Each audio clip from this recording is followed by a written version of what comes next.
তাদের বাবা কিছুদিন আগে বিএসএফ এর গুলিতে মৃত্যুবরণ করেছেন। তাদের মা অসহায় অবস্থায় তাদের সাথে বসবাস করছিলেন। এর মধ্যে বন্যা এসে তাদের ঘরটা ধ্বংস করে দিয়েছে। মাথা গোজার শেষ ঠিকানাটুকু ঠাইটুকু শেষ হয়ে গেছে। আলহামদুলিল্লাহ তাদের জন্য এখন ঘর প্রস্তুত হচ্ছে। এইভাবে আমরা মোট 1000 ঘর করে দেওয়ার প্রকল্প হাতে নিয়েছি আলহামদুলিল্লাহ, এবং 1000 লোকের তালিকা ইতিমধ্যে আমাদের কাছে সম্পন্ন হয়ে গেছে। এখন শুধুমাত্র জিনিসপত্র তাদের কাছে পৌঁছানোর যে প্রক্রিয়া সেটা আমরা শুরু করছি আলহামদুলিল্লাহ। আপনাদেরকে আমরা বলতে চাই যে আপনাদের আমানতের প্রতিটি টাকার যথোপযুক্ত ব্যবহারের জন্য আমাদের সাধ্যের সর্বোচ্চ আমরা চেষ্টা করে যাচ্ছি এবং করে যাবো ইনশাআল্লাহ। কয়েকটি ঘর একেবারে নিশ্চিহ্ন হয়ে, একটা ঘর তো একেবারে নিশ্চিহ্ন হয়ে গেছে, কিছুই নাই, শুধু ভিটা আছে এবং কিছু ভাঙাচোরা পড়ে আছে। আরেকটা ঘর দেখা যাচ্ছে সেখানে শুধুমাত্র একটা চকি এবং কিছু বাঁশ আর দুই একটা ভাঙাচোরা টিন আছে, আর কিছুই নাই, সব চলে গেছে। আর এই ঘরটা দেখতে পাচ্ছি আমরা বেশ জীর্ণ শীর্ণ, এমনিতেই বোঝা যাচ্ছে অনেক পুরাতন ছিল।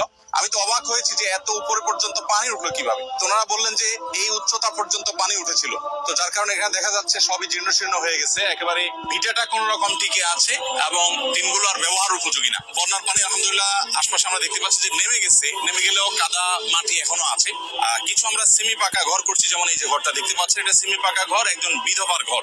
3টে এতিম বাচ্চা, তাদের ঘরটা বন্যায় শেষ হয়ে গেছে এবং এখানে ধ্বংসাবশেষও আছে সেই ঘরে। তো এই ঘরটা আমরা আলহামদুলিল্লাহ নির্মাণ করে দিচ্ছি। এখানে 2টি কক্ষ থাকছে এবং একটা বারান্দা থাকছে। মোটামুটি একটা পরিবার কোনো মতে মাথা গোজাবার একটা ব্যবস্থা এবং বন্দোবস্ত আমরা করে দেওয়ার চেষ্টা করছি, আপনাদের সহযোগিতা করে দিই আলহামদুলিল্লাহ। তুমি কিসে পড়ো বাবা? মাদ্রাসায় কিসে পড়ো তুমি? 3তে পড়ো। তুমি শিশু শ্রেণীতে পড়ো। মাশাআল্লাহ মাশাআল্লাহ, আল্লাহ তাআলা ওদেরকে কবুল করুক এবং ওরা যাতে ওদের মায়ের চক্ষু শীতলকারী সন্তান হতে পারে, বাবার জন্য দোয়াকারী সন্তান হতে পারে, আপনারা সে দোয়া করবেন ইনশাআল্লাহ বিইذنিল্লাহ। পুঙ্খানুপুঙ্খ হিসাব আপনাদেরকে দেওয়া হবে। ঘরে আমরা যে ইট কিনছি, যে আমরা যে টিন দিচ্ছি, যে পিলার দিচ্ছি, সেটা কোনটা কিভাবে কিনছি, কোনটার দাম কত, কোনটা কি কোয়ালিটির, বিস্তারিত আপনাদেরকে জানানো হবে ইনশাআল্লাহ বিইذنিল্লাহ। আর যাদেরকে আমরা টিন এবং পিলার দিয়েছি তাদেরকে আমরা টিন এবং পিলার দিয়ে ঘর নির্মাণের জন্য আমরা বলে গেছি, যদি তারা কিছু দূর কাজ এগিয়ে নিয়ে যায় তারপর আমরা 10,000 করে টাকা দিব, যাতে করে তারা ওই জিনিসগুলো বিক্রি করে না ফেলে এবং সেটাকে প্রপার ইউজ করে।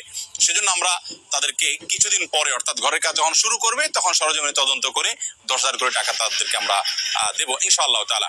প্রায় 2000 কৃষককে ইনশাআল্লাহ নগদ অর্থ সহায়তা করব। আমাদের স্বেচ্ছাসেবকরা যেভাবে কাজ করছে, আমি এক কথা আপনাদেরকে আশ্বস্ত করি, আমরা তো অনেক প্রজেক্ট পরিচালনা করি। বন্যা দুর্গতদের জন্য যে প্রজেক্ট আমরা পরিচালনা করেছি, আমি বিশেষ করে এই সফরে আরো একাধিকবার আমি এসেছি, আমি খুবই পরিতৃপ্ত এক কথায়। কারণ বিশেষ করে আমাদের স্বেচ্ছাসেবক ভাইরা, যাদেরকে আমরা হয়তো অনেক টাকা দিয়েও রাখতে পারতাম না, অথচ বিনা পয়সায় তারা আল্লাহর জন্য খেটে যাচ্ছেন দিনকে দিন, সপ্তাহে সপ্তাহ, মাসকে মাস। আর আপনাদেরকে জানিয়ে রাখি, আমরা এই পুনর্বাসন কার্যক্রমের অংশ হিসেবে 1000 মানুষের ঘর বানিয়ে দেওয়া, 2000 কৃষককে আর্থিক সুবিধা দেওয়া এবং ক্ষয়ক্ষতি পূরণের জন্য যে সহযোগিতা করা, আল্লাহ রাব্বুল আলামিন আমাদেরকে অভাবী মানুষগুলোর মুখে হাসি ফোটাবার তৌফিক দান করুন। স্বেচ্ছাসেবী ভাইরা অক্লান্ত পরিশ্রম করছেন, সময় দিচ্ছেন, আল্লাহ তাআলা আমাদেরকে উত্তম বিনিময় দান করেন। আপনারা সবাই দোয়া করবেন। জাযাকুমুল্লাহ খাইর। আসসালামু আলাইকুম ওয়া রাহমাতুল্লাহি ওয়া বারাকাতুহু।